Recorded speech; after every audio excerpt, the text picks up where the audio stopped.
Okay, now time to talk about mutual funds, and we have two guests there, Jayant Pai and Anil Rego joining us. Jayant joins us from our studios in Mumbai and Anil Rego from Bangalore. Thank you so much, gentlemen, for joining us. The first query, let's start with that straight away, and we have Mayur joining us on the phone line. Mayur, good afternoon, how are you and what's the question you have? Yeah, good afternoon, I'm fine, thank you. My name is Mayur Karpe, I'm from Goa. My query is I started investing in 3 SIP plans, that is HDFC Tax Saver, HDFC Top 200 and Birla Sun Life Mid Cap Plan A. Growth. All 3 are growth options. I am investing 1,000 rupees in it from May 2010. So I just want to know whether all these 3 are good, and I'm mainly concerned on the Birla one as it's not performing so well. So is it okay if I want to continue in for next 3 to 5 years in all these 3 options? Or do I have to change? And I also want a suggestion on any gold or silver SIP, because I want to start on that also. You have gold ETFs as an option, but let's ask the experts what they have to say. Anil, if you can start first, HDFC, one of the best fund houses, but the growth part of that, he'll probably have to be patient to see that really appreciate in these difficult times. Sure, yeah, HDFC Top 200 is definitely a good fund. There may be periods when, it doesn't perform as well, but, funds like these tend to bounce back. So I would rather hold on to a fund like HDFC Top 200. His other concern of, Birla Mid Cap, again, that has been underperforming in the last few months. So I would rather keep it on watch right now, not yet look at exiting the fund.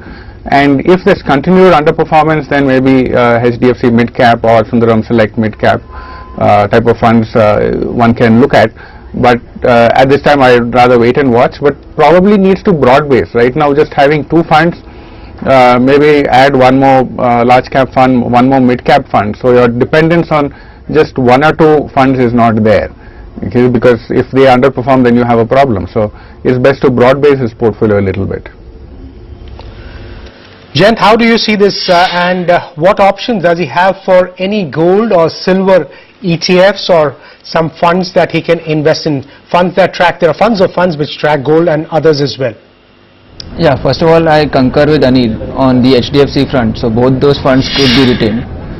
Regarding Birla, it has certainly underperformed in the past few months, but I think that's the price they're paying for being true to label, because this is a mid-cap fund, but several of its other peers, they have outperformed this fund by moving to large caps when actually their mandate is to be in mid caps. For instance, IDFC Premier Equity, which is a favorite right now, it has 21% in large caps, while Birla has hardly 7 to 8%. So I guess that we should give this fund the benefit of doubt. Also, it has enjoyed fund manager stability for a long time, and it has an illustrious past. So I guess we should monitor the performance for the next few months and then take a call. Regarding gold SIPs, today you have a few options. For instance, Reliance, Kotak and SBI all have launched gold savings funds, which are essentially feeder funds, which once they collect the corpus from the investors, they feed it into their own gold ETFs. So investors who don't have a demat account of their own could choose this, but for this they would have to pay an extra fund management charge of around 0.75%, which they could avoid if they invested directly through their broker's account in the gold ETF. Okay, that's the option that you have, Mayur. So hope that answers your question. Growth funds will take a little time, but certainly HDFC Top 200 has been one of the better funds in the market right now. We'll head into a break, come back. There are many more questions waiting. Do call in, and of course we'd love to take your questions. Come back in just a couple of minutes.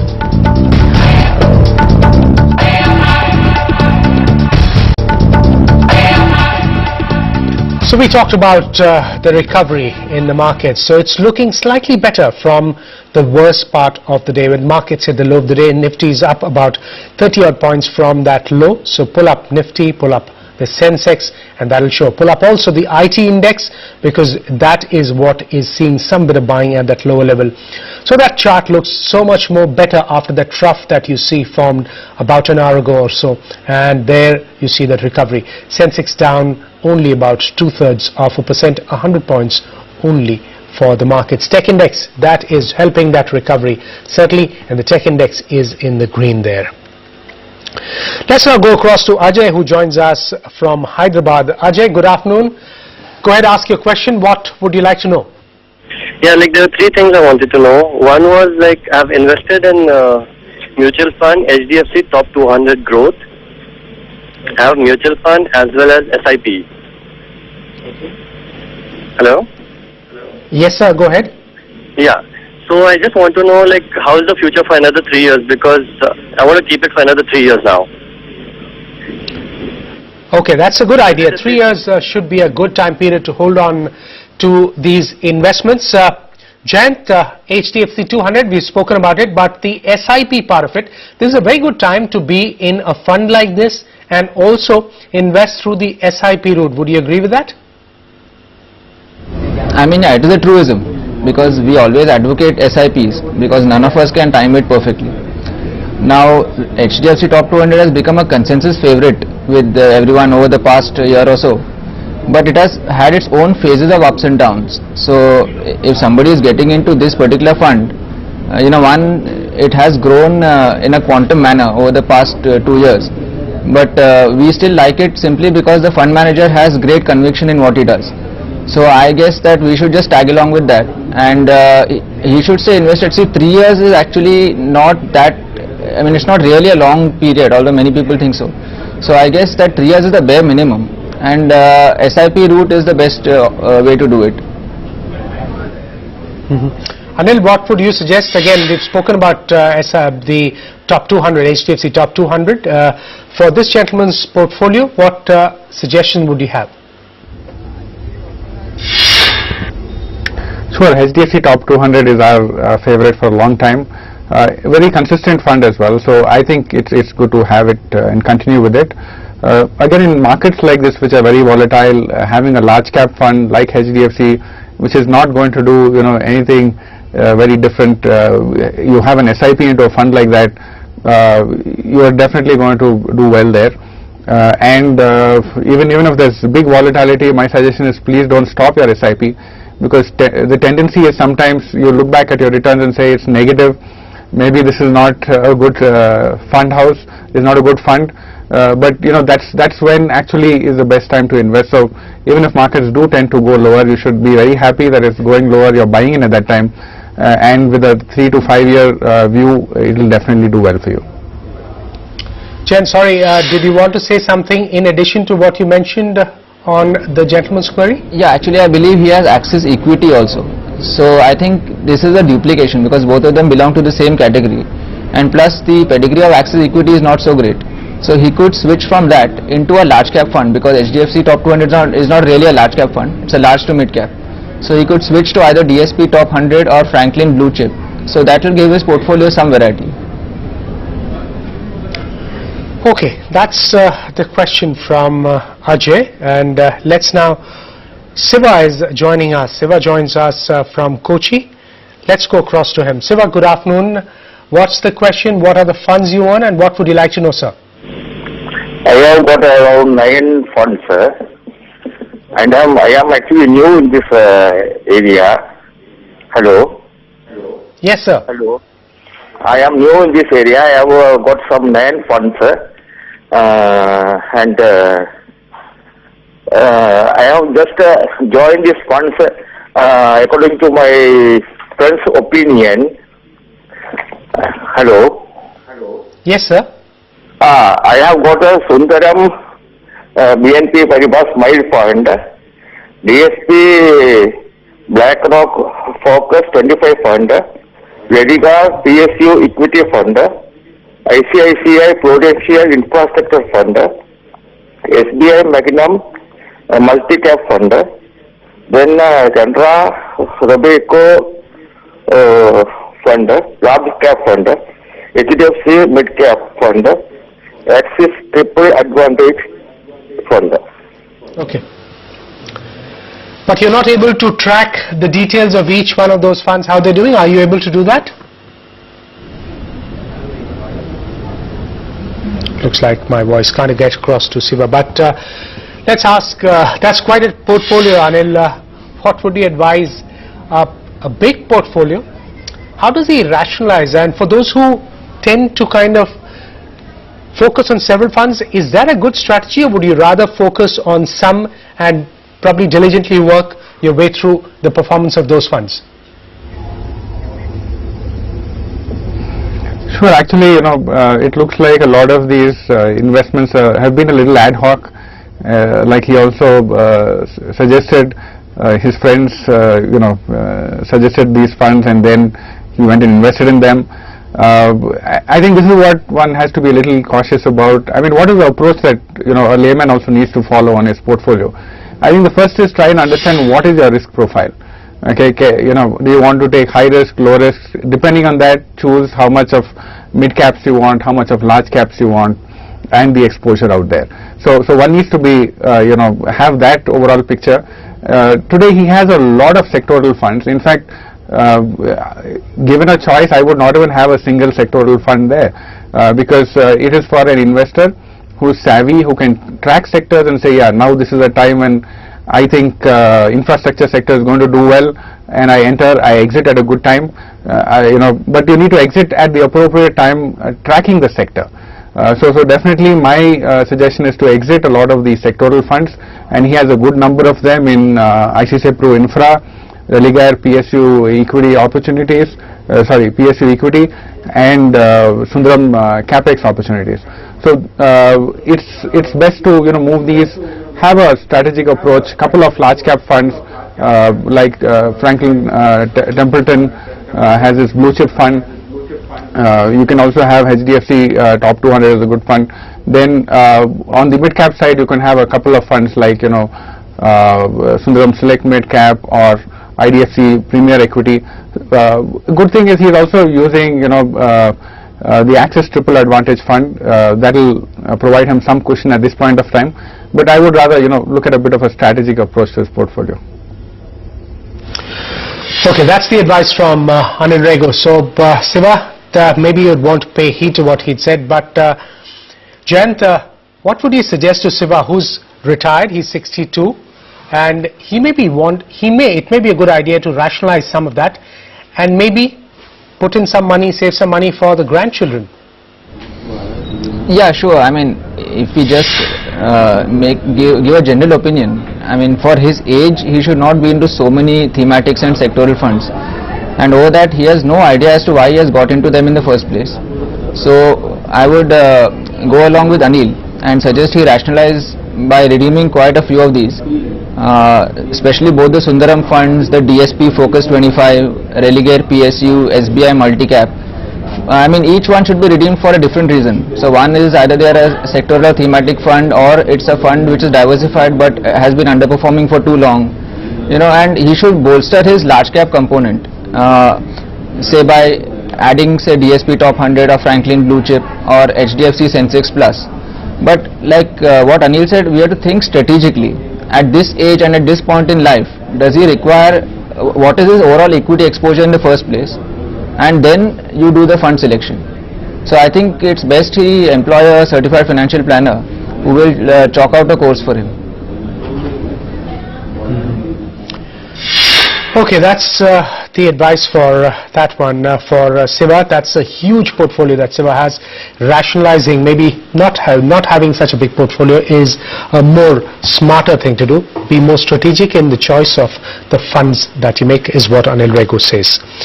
Jayant now joins us from Mumbai, and let's ask what Jayant does. Jayant, good afternoon. What do you do, and how do you go about investing in mutual funds? What are some of those funds that you have? Actually, I'm a retired merchant officer. My age is 57 years old, and I got two queries. I had invested 25,000 rupees in Reliance Gold Savings Fund last month.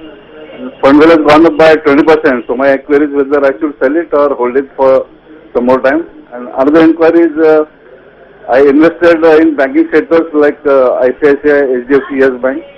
Since this sector is not performing well, should I switch over to from banking sector to pharma or IT sector?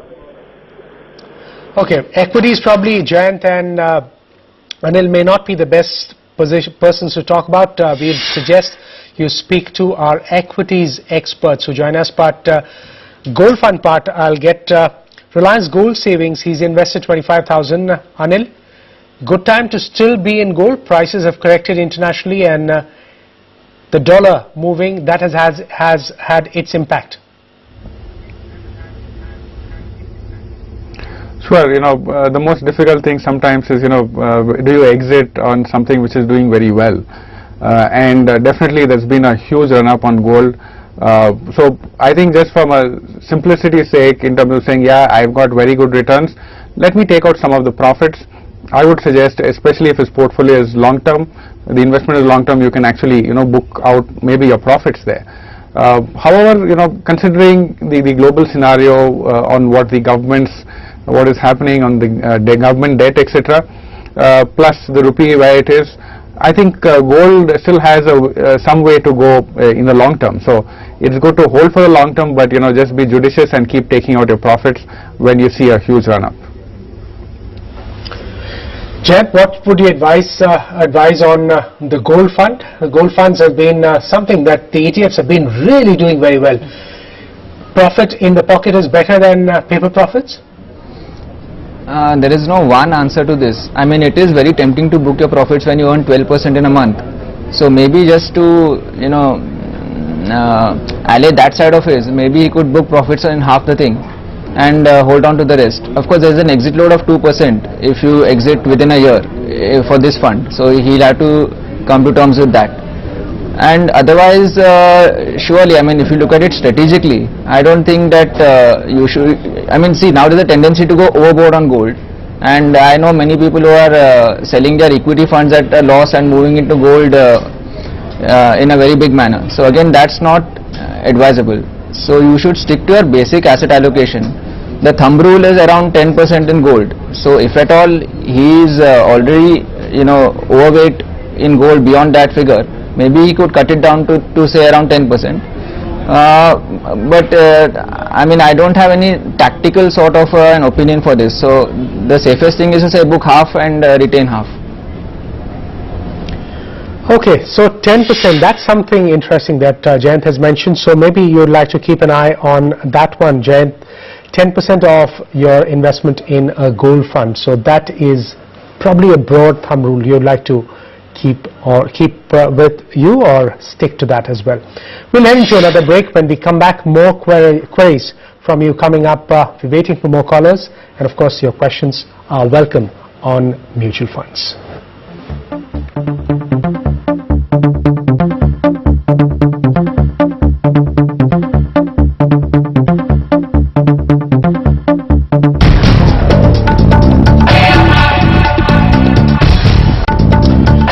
Welcome back. Quick check of the health of the markets. What is that doing right now? And Sensex and Nifty still down about 1%.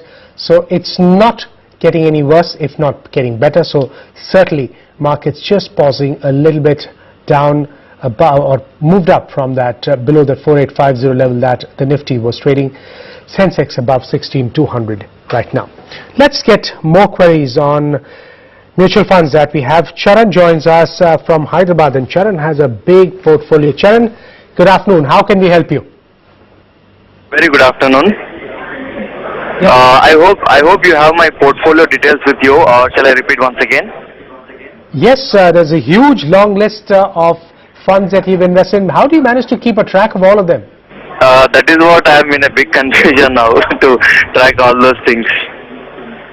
So you've put in money in so many funds, your own money, and you still can't track them very well, is it?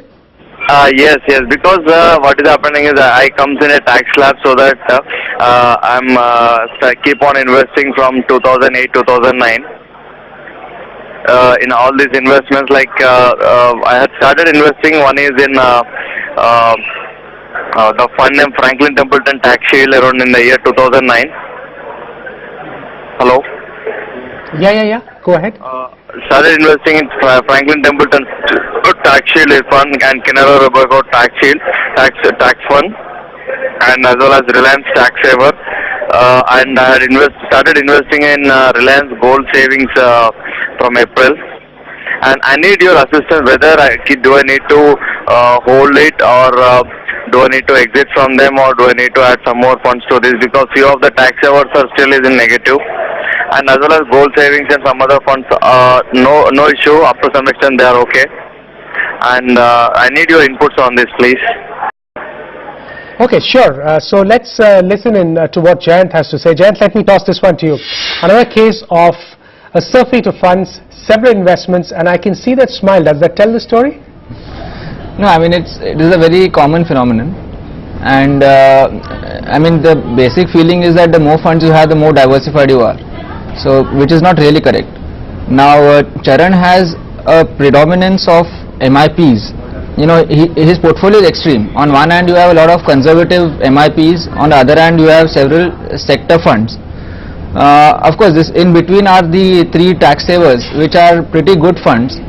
But I mean, what I feel is that anyway, if they are in lock-in, he cannot do anything about it. He has to hold on. But at least with regard to some other things like the ICICI Mutual, this Prudential Services Fund, I mean, I think it's completely superfluous. So he could replace that. I mean, switch to a large cap fund within the ICICI stable, say ICICI Focus Blue Chip, and also his the diversified power sector and all that. See, they are well managed funds, but the sector itself is not doing well. So I think he could just stay put in that. And also, I think he has mentioned that he has invested a lump sum of 2 lakhs in Fidelity Tax Saver, which I am presuming he has spread it over 2 years or more, because you get a tax benefit of only 1 lakh under ATC. So it doesn't make sense to invest more at any given point in time. So the basic I mean advice is that he add a couple of large caps by switching from what he has. Please don't add more funds, because already you have too many. And he could persist with the MIPs, and also once the tax savers come out of the lock-in, then he could look at, you know, moving out of them.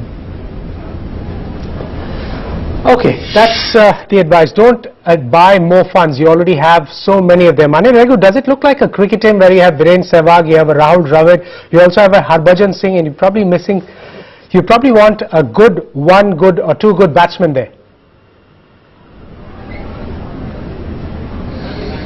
The thing is, you know, you probably don't have the best names here either. So, you know, you may not have your Sehwags, etc. here.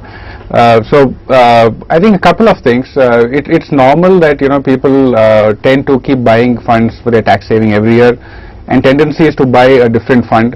And what creates all the confusion is all of these funds are, you know, 3-year lock-in, so you cannot do anything and you end up with a large number of funds. So this is normal. My suggestion is, you know, if he has to continue to do tax saving and use ELSS funds, continue to just keep using a similar fund there. Okay. Definitely one needs to get out of, you know, some bit of the taxing fund. So that's the first suggestion. The second is, you know, in terms of he has some bit on sectoral funds, and that's where, you know, I would rather prefer he had those Sehwags and Tendulkars there, the large cap funds like HDFC Top 200, Franklin Blue Chip, etc. So it's good to have some of those funds. And the third is, you know, what he has in terms of his MIPs. Now, I don't know if it's by design or mistake he's chosen the MIPs. At this time, you know, great. It's good to have MIPs. It's good to not have equity funds, considering that, you know, market has gone down by hindsight. Now, considering his age, you know, he can definitely afford to take higher risk. So what I would suggest is, you know, from the same MIPs, maybe, or you can move it to MIPs in fund house where you want to continue to have, you know, your investments in, do a systematic transfer into equity funds. So, and have a combination of large cap funds like I suggested, plus a couple of mid cap funds like HDFC Mid Cap, ICICI Discovery, Sundaram Select Mid Cap. So you can have a combination of those mid cap funds, and preferably, you know, try and squeeze in with the same fund house so that you do not have any additional funds there. Okay, perhaps that's why his portfolio seems to be performing a little bit unlike the Indian cricket team lately, and not quite like the ones when we were world champions. Well, gentlemen, that's all the time we have on the show. Thank you so much, Anil Raghu and Jayant Pai, for joining us, and thanks so much for taking the time out to talk about the investments of mutual funds of some of our viewers. Thanks so much again for joining us.